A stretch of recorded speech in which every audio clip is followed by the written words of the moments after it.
Well, State and Territory Chambers are jointly calling on the Federal Treasurer to make it easier for age pension recipients to return to the workforce. This would help address the labour shortage we're seeing right across the country at the moment.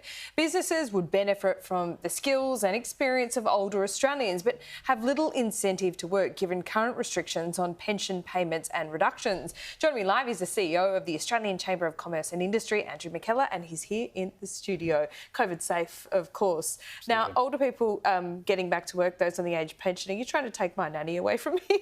Oh, not at all. But no, look, of course, there are many Australians on the pension who've retired in recent years who can still make a great contribution, and many of them want to do so. But at the moment, the way that the arrangements work is that if they earn more than $480 over a fortnight, then they start to lose their pension, and they lose it at 50 cents in the dollar. So it's a big disincentive.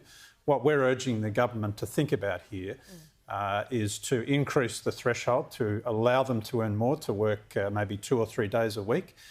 So it's quite flexible.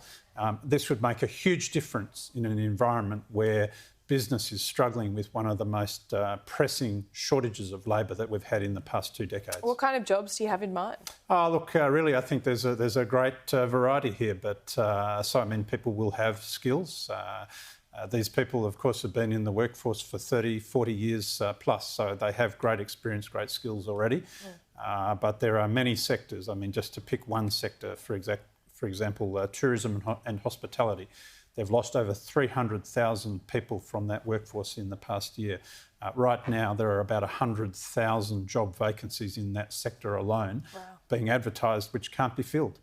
So I think this is one of the options that we're putting to the federal government, where we have a ready supply of people, encourage them to come back into the labour force, and it will be good for the economy, good for jobs. Yeah, well, we have restaurants only opening 3 or 4 days a week instead of what they would normally do is 6 because they can't get the staff. 5-star hotels in CBDs only operating at 40% capacity, and this is what's happening. The CBDs, when you're talking geographically, I mean, I know it's across Australia, Queensland tourism, obviously that's going to be a massive impact, but what about the CBDs? Our cities, with people not back in work full time, they're really suffering as well, aren't they?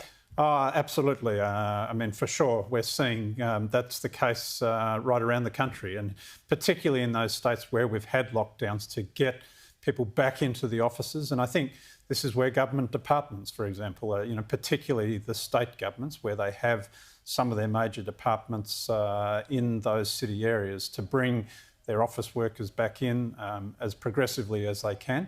It will be good for business. It will bring the cities back to life. So I think, we have to really encourage them to do things like that. What about fringe benefits tax? I mean, this is something that businesses raise all the time about, making it easier for companies to go out, maybe put a long lunch on the card in some of those restaurants in Sydney CBD. Is that something that should be looked at? Look, it's not something we've pushed for at this stage, but we are certainly looking at a range of things where government can be proactive. So, I mean, for us, really, there's 3 things we're looking at. We're looking at how do we encourage people to come back into the workforce, participation, and that's what this particular measure is about. It's how do we skill people, so how do we get people into skills, get the training that they need. That will help with productivity.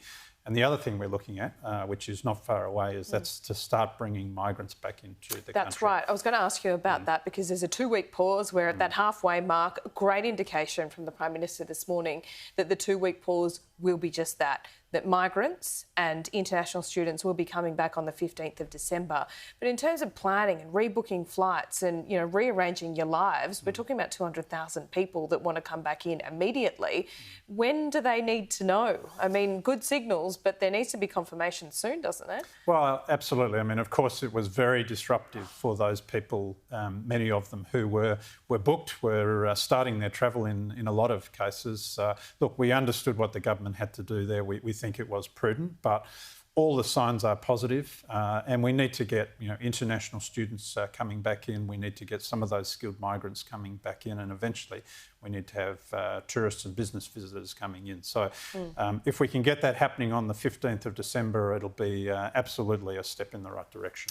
The Skills Minister, Stuart Roberts, said he thinks it would take about 4 years to get migrants back and fill around 1 million skilled jobs shortages. Is that about right? Look, we think it can be accelerated. We think here that really government can get out there and boost those numbers over the next couple of years. So in terms of the permanent intake, that can be up to a couple of 100,000 people coming in a year. We need to get the students coming back. We need to get working holiday makers and the temporary visa holders as well. And the tourists. And the tourists, absolutely, fundamental. So the sooner that all happens, the better it'll be in terms of our economic recovery going forward.